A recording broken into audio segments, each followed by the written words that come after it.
Overlord, the series, v1.1. In the year 2138, virtual reality gaming is booming. Yggdrasil, a popular online game strongly influenced by Nordic and other well-known myths, is a MMORPG, massively multiplayer online role-playing game. Developed in Japan, serviced from 2126 AD to 2138 AD. One day it is quietly shut down. However, one player named Momonga decides not to log out. As the game shuts down, Momonga is then transformed into his avatar, a skeleton wizard, and becomes the most powerful magic caster in the world. However, it is not the Yggdrasil, nor the 9 worlds based within it that he knew, but instead a new world never before seen. As the world continues to change, with the non-player characters, NPCs, of the Great Tomb of Nazarick beginning to feel emotion and become living beings, Momonga decides on his course of action, having no parents, friends, or place in society. Momonga decides to conquer the new world the game has become. However, he is not the only one that has suddenly found himself thrust into this world. Other players of the game known as Yggdrasil have appeared in this world in the past, greatly influencing history, and now you too have found yourself in the new world. Only time will tell what mark you make on history, Jumper, but it is certain that with prudence, cunning, and strength that the mark you make will be a lasting one. Location. Roll 1d8 or pay 50 CP to determine your starting location yourself. The point in time you appear in the new world coincides with the same time that the player known as Momonga and the Great Tomb of Nazarick with him appear. One turning point of history, Carne Village. You have appeared in a sleepy little frontier village in the country of Riestrise, near the border of both the Baharuth Empire to the east and the slain theocracy to the south. In the very near future, less than a few days, this will become the site of a battle with slain theocracy soldiers posing as knights of the Empire, and an encounter that will have changed the course of history, with the first appearance of the sorcerer King Ainzu Algaun. To the fortress city, Erantil. The city of Erantil is surrounded by a set of 3 massive walls and is the linchpin of the kingdom of Riestrise when it comes to facing off against the Baharuth Empire. Its massive size, formidable defenses, and ability to host huge armies, temporarily at least, allows the kingdom to project power over the Costa Plains, the traditional battleground between the kingdom and the empire. It's also a major trade hub and the site of an adventurers guild, a building that caters to and helps organize adventurers, people that accept jobs in quests for profit and that regularly go on missions to subjugate and exterminate monsters, keeping the surrounding land safe. 3. Capital of the kingdom, Riestrise, the capital city of the kingdom of the same name. It's one of the major powers in this area of the world and one of 4 of the great human nations. It's ruled over by a wise but aging king, one that has heirs that sadly are either unfit to lead the nation in his stead or that can't be trusted not to run it into the ground. It doesn't help that the court itself is split between the royal faction, whom support the king and his policies, and the noble faction, whom support taking power from the king and putting it into the hands of the aristocracy. This political division has caused considerable strife in the kingdom, and isn't helped by the slow but certain economic ruin that the kingdom faces thanks to its yearly wars with the empire. Wars that always happen during harvest season to ensure that the kingdom must raise levies and peasant armies when those men are most needed to help with the harvest. For nation of human supremacy, the slain theocracy, a heavily religious nation that preaches human dominance of other races, as implied in the name, that reveres a group of individuals they call the 6 great gods. The 6 gods are said to have appeared in the world over 600 years ago and saved the human nations that at the time were in severe danger of being utterly wiped out by all their demi-human and monstrous neighbors. On top of that, the 6 gods were said to have bestowed the secrets of divine magic and ranked magic onto the world before shortly disappearing back to heaven. It is said that before they returned to heaven that they left behind many powerful items and equipment for their human followers, as well as a genetic legacy in the form of the god-blooded individuals whom can trace their lineage back to the 6 gods and whom are well and truly superhuman. Surprisingly, all of these things are true to an extent. What only a bare handful of individuals know, however, is that the 6 gods were actually a group of 6 players from Yggdrasil, and that they didn't return to heaven but in fact died due to infighting. 5. Legacy of a dragon. The Dragonic Kingdom, a human nation further to the east than the Baharuth Empire and slightly to the south. It was founded by the Brightness Dragon Lord in ages past, whom took a human as a mate, creating the royal lineage that carries on to this day. Those of the royal family are blessed with the power of wild magic, which is the precursor to ranked magic, a more primal and powerful, though less structured, form of magic that can only be inherited but that often requires sacrifices in order to use, due to the royal family not possessing the natural magic power inherent of the dragon they inherited the power from. It is currently facing a massive invasion from the Beastmen nations, a rough gathering of tribal beastmen that are literally raping, pillaging, and murdering their way through the kingdom, with their ultimate goal aimed at making the humans of the Dragonic Kingdom into livestock. Surely if a hero were to appear that could drive back the hordes of these rapacious fiends, they would be showered with praise, rewards, and positions worthy of their efforts. 6. Hidden by the Great Wall. Roble Holy Kingdom. The Holy Kingdom, as it is simply called, is marked haphazardly on maps of the New World. Their neighboring area, the wilderness, is inhabited by numerous demi-human tribes who are constantly warring with one another. The country's border is protected by a wall, the 10,000-mile Great Wall, not literally 10,000 miles, keeping the savage tribes from encroaching. The kingdom's national hero is said to be a Valkyrie knight wielding the sacred blade. It is located to the southwest of the kingdom of Riestris. 7. The Fields of Death. Cats Plains. Surrounded by a permanent foggy atmosphere of the Cats Plains were once a large open plain that was inhabited by people, but eventually it became a battleground where the armies of both the Riestris Kingdom and Baharuth Empire choose to fight their annual battles. Now it is nothing more than a large empty plain surrounded by a permanent fog that blankets the whole area, with a few old buildings scattered around and in ruin due to numerous fights both between the nations as well as people fighting countless undead. In this world, places where many people are killed often become blighted and give birth to undead, and the higher the concentration of undead, the more likely that more powerful undead will spawn. It is for this reason that the Cats Plains are considered to be a land of virtually zero war, thanks to the countless men that have been slain there, giving rise to countless amounts of undead. The only virtue of this place, if it can be called that, is that it is uniquely situated near the border of the Kingdom of Riestris, the Baharuth Empire, and the slain theocracy, making it a natural, neutral area, and buffer between the 3 human nations. 8. A stroke of luck. The chance to choose it would appear that you are quite blessed. Traveler. You may freely choose to appear in any of the locations specified above, or any other place in the New World. The only exceptions are that you may not appear inside of Nazarick, nor can you appear inside the Flying Sky Citadel of the Platinum Dragon Lord. Gender. You may remain your current gender for free or pay 50 CP to change it.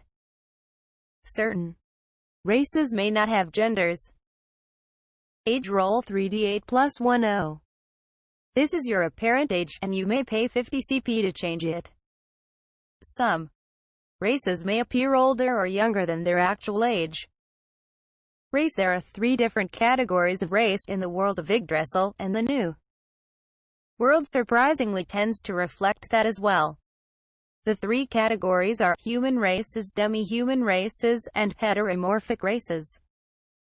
You may only choose to be of one race, no half-breeds. Unless otherwise noted, races have the same lifespan as that of a human.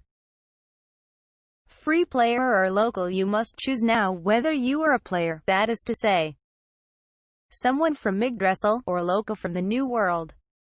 There is no cost attached to this and no inherent increase in power or ability. Players do, however, get a discount on all heteromorphic race options to reflect the fact that their race was actually something they chose themselves. Locals, however, get a discount on all innate talents, and if they qualify for 2 discounts on an innate talent, they get it for free. Players are automatically the enemies of the Platinum Dragon Lord, though he won't know you're a player initially, who considers players to be harbingers of destruction in a separate race of beings from another world. The Platinum Dragon Lord possesses powerful magic, considerable influence, can call upon many allies, and has access to a considerable number of powerful magical artifacts. Also, he's a dragon, in case it wasn't clear. That said, if you're subtle, he might never learn about you. Additionally, the Lich, known as Momongat, and later on as the Sorcerer King Ainzual-Gaon, is on the lookout for other players and may see you as either a potential friend or, at worst, an enemy to be destroyed. Since he has the backing of the Great Tomb of Nazarick, as well as all of its inhabitants and creatures that live within, becoming his enemy is probably something to be avoided. Additionally, if you choose player, you will automatically gain memories related to the nature of the Yggdrasil game, as well as living in Japan circa the early 2100s. These memories will likely give you a tremendous leg up on the various abilities, spells, and powers of many different classes and creatures of the world thanks to knowledge of tropes, literature, and the game world, as well as a standard modern education for a citizen of Japan circa 2138. Free human races. These include humans, dwarves, and both light and dark elves. Humans are generalists that favor nothing in particular but are more likely than the other races to possess innate talents. As such, humans get one innate talent perk for free. Dwarves are much better physically than humans and enjoy bonuses to crafting items of all sorts, as well as living on average 3 or more times longer than a human. Elves tend to be average physically but possess a natural ability for magic and so tend to be more powerful magically than the other human races. Additionally, they have incredibly long lifespans, potentially into the thousands of years. Unfortunately, racial tensions, and just racism in general, run strong here in the New World. Pure humans often consider elves and dwarves to be subhuman, and oftentimes either chase them out of human territories or attempt to take them as slaves. The Reestrise Kingdom is actually one of the few human nations to have outlawed such practices thanks to the efforts of the Golden Princess, but racial tensions still remain at a high level. It goes without saying, but people that aren't actually human, or at least a pure human, should stay far away from the human supremacist nation of the slain theocracy. Free or 50 CP demi-human races. The demi-human races feature such groups as orcs, goblins, lizardmen, mermen, minotaurs, ogres, toadmen, trolls, and beastmen. Beastmen are by far the most diverse of the lot and the only group of demi-humans that can honestly claim to have their own nations. Beastmen appear to be fusions of beasts and men, hence the name, and not the cute ears and tail version either. All demi-human races tend towards barbarism, tribalism, and most of them consider humans either as enemies or potentially as food. They tend to be at least twice as physically powerful as humans, being faster, stronger, tougher, and having greater endurance. By contrast, however, there is a heavy stigma against such creatures, and death is often the best that can be expected for any demi-human found in the lands of the human races. Minotaurs and trolls, on account of their massive physical superiority and regeneration respectively, cost 50 CP. Variable cost heteromorphic races. The heteromorphic term is a catch-all for any race that doesn't fall into the other two categories, and which oftentimes represents such creatures that might more regularly be termed as monsters. All heteromorphic races have the potential to be extremely powerful thanks to their many innate advantages, and as such are priced accordingly. If you are discovered by the locals to be a heteromorphic race, it is virtually certain you will be seen as a monster to be hunted down and killed. The only exception to this are angels and fallen angels, since their base forms look like humans, and fallen angels only get a pass because the locals don't actually understand the difference between an angel that has fallen and one that hasn't.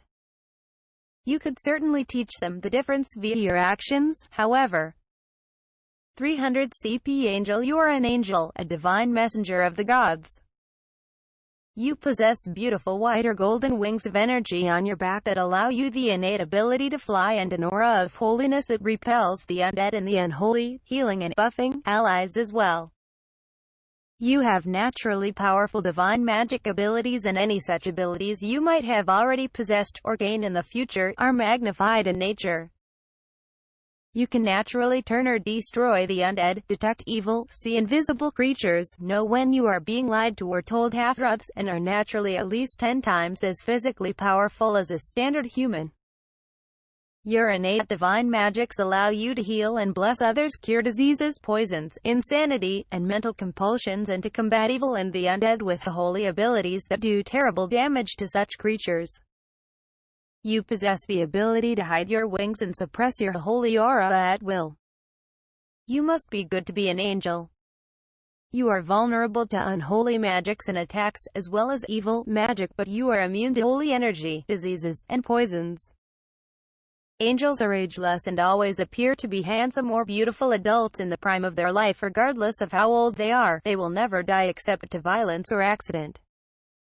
300 CP Fallen Angel, the dark opposite of the angels. You have fallen from grace. You possess black wings and an unholy aura that blights and damages all that is good and holy, damaging and debuffing your enemies. You are the dark mirror of an angel, possessing all of their abilities but flavored to match your new fallen nature.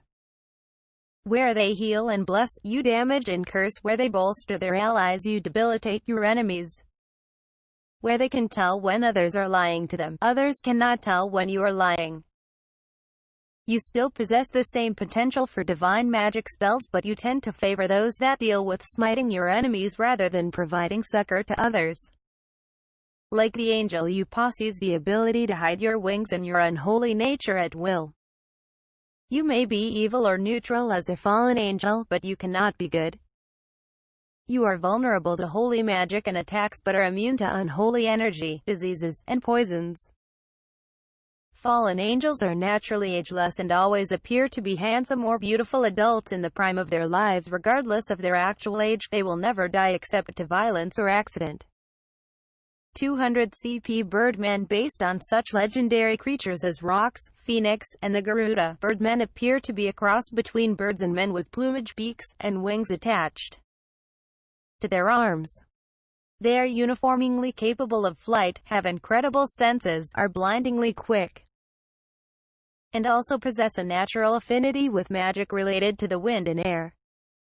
Birdmen based on Rox are larger and much more physically powerful and durable. Birdmen based on the Garuda are dramatically faster even than other birdmen and possess stronger affinities for the wind and air, and the Phoenix birdmen possess an incredibly potent regeneration factor and a similar affinity to fire as well as air and wind, though their physical abilities are lowest of the three types. 400 CP Demon. You are a demon, a being birthed in the fiery pits of hell itself. Your actual form can vary greatly and you may choose the exact appearance your true form has, up to 20 feet tall. You possess the natural ability to appear as a human, though usually with some subtle tilt to better fool the unwary. Demons uniformly possess great affinity for fire magic, curses, evil magic, and are at least 10 times more physically powerful than an average human or 20 times as physically powerful when in their true form. You can teleport at will over distances of less than 10 miles to any place you have previously been to or can see, but you can't take anyone else with you and you can't take anything that you aren't personally carrying weighing over 200 pounds. You may freely shift into your current world's version of hell or its equivalent, if it possess such a thing, and back again into the regular world at will. Demons possess the full breadth of emotion as a regular human, capable of feeling love, loyalty, and everything else, but can selectively choose not to feel emotions whenever they decide they feel like committing evil. Demons must be evil, capital letters emphasized. You are not required to actually perform evil acts, but you will always be thinking about it and won't have any problem with other people committing acts of evil, and you are susceptible to any magics or techniques that specifically work against demons or evil creatures. However, you are immune to fire damage, magical or otherwise, as well as evil magic. Demons are ageless, and may choose how old their mortal appearance looks. If their true form has wings, then they can fly, but only while in their true form. 500 CP Doppelganger. You are a doppelganger, a creature with a blank white featureless face with a large black hole where its mouth should be and two smaller holes where its eyes should be. This doesn't actually hinder you, but it is extremely creepy to look at. Your limbs are also fairly spindly and you only have 3 fingers and a thumb, all of which are quite long. You naturally possess the abilities of a shapeshifter and can shift your form to look like any human you have ever seen, and additionally can alter your appearance to anything specific you desire. This isn't an illusion, but true shape-shifting. You can even take on the supernatural traits of people that you turn into, to an extent. If you take on the appearance of a mage, you will actually gain some skill in magic. If you take on the appearance of a mighty warrior, you will actually become somewhat skilled at fighting. These abilities are moderate but always pale in comparison to the original article or to individuals that have focused solely on one profession. Additionally, you can only take on one particular mantle at a time and you do not retain abilities of forms you are not currently in. You can't, for example, take on the form of someone that is an incredible mage, cleric, fighter, and XYZ at the same time and expect to gain all of those abilities. That said, with a bit of clever application, the sheer versatility at your command is not to be understated. You are extremely vulnerable to magics and attacks designed to target shapeshifters. 300 CP Dragonoid. Dragonoids are kin to dragons, and as such possess many potent and innate abilities. Firstly, they are at least 20 times more physically powerful than a regular human, and possess endurance and stamina at least 30 times that of a regular human. Additionally, their bodies are incredibly tough, akin to steel plate. Naturally, they are immune to fire damage, and they also possess incredibly potent sensory abilities.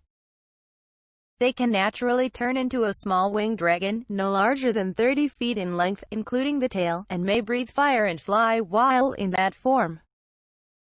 They also possess the ability to take on a human form that is perfectly able to stand up to even close scrutiny, and possess a sixth sense that allows them to detect magic in gold within a moderate distance of themselves. Though this sense isn't exactly perfect or precise and can be fooled with magical defenses.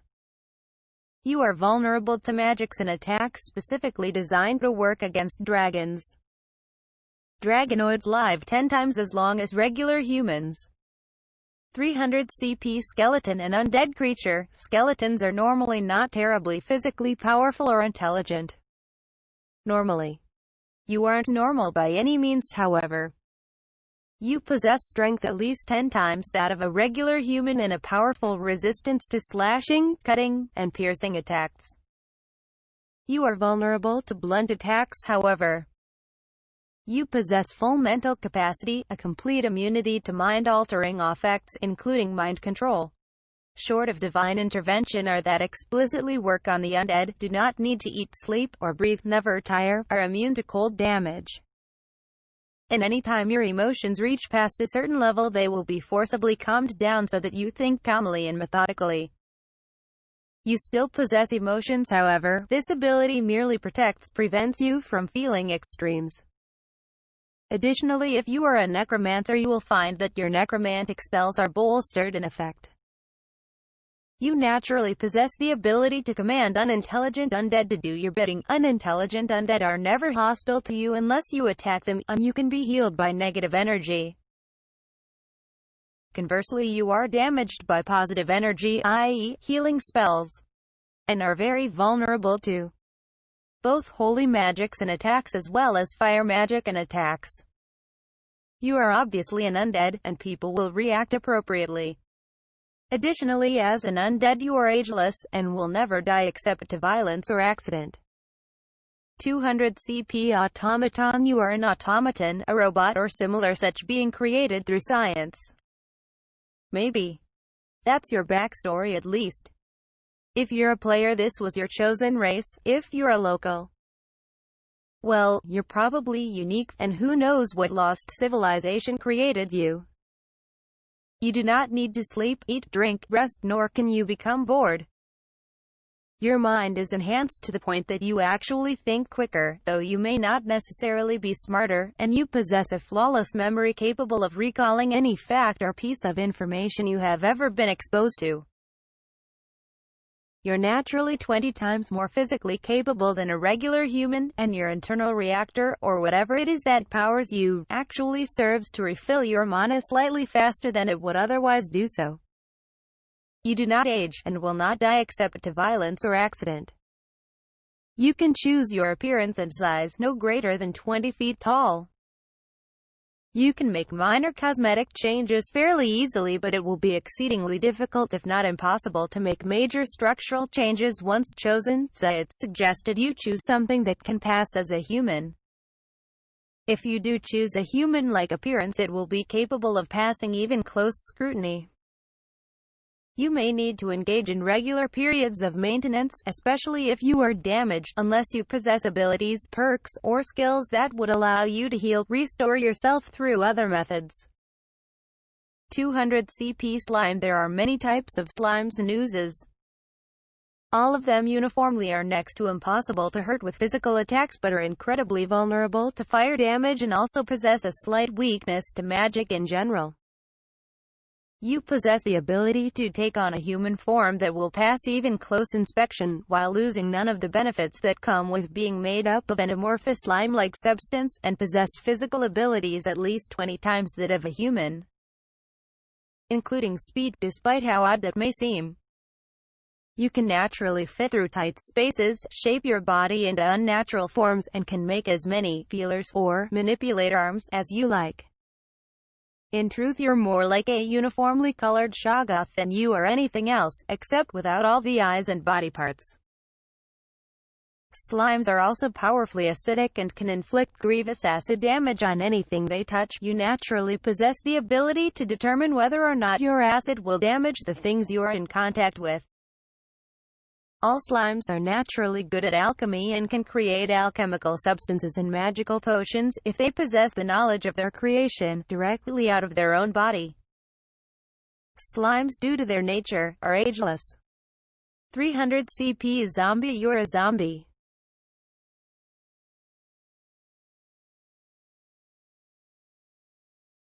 You are quite pale and cold to the touch, but are otherwise perfectly preserved and will remain that way. You possess all the benefits of the skeleton race, except you don't look like a skeleton, with the following exceptions. You lose the resistance to slashing, piercing, and cutting attacks, but also lose the vulnerability to blunt damage. You otherwise enjoy all the benefits and downsides of being an undead. Since you are undead, your physical appearance will remain the way it is forever, barring shape-shifting powers or magic. At no extra cost, you may freely choose to be a Dullahan, capable of separating your head from your body at will and with no loss in control over either. 400 CP True Vampire. You are a vampire, a creature of the night that feeds on blood and leaves terror in the hearts of both commoner and king. Unlike regular vampires, the true vampires from Yggdrasil do not possess a vulnerability to sunlight, may freely enter residences uninvited, cross running water under their own power, and are no more vulnerable to a stake in the chest.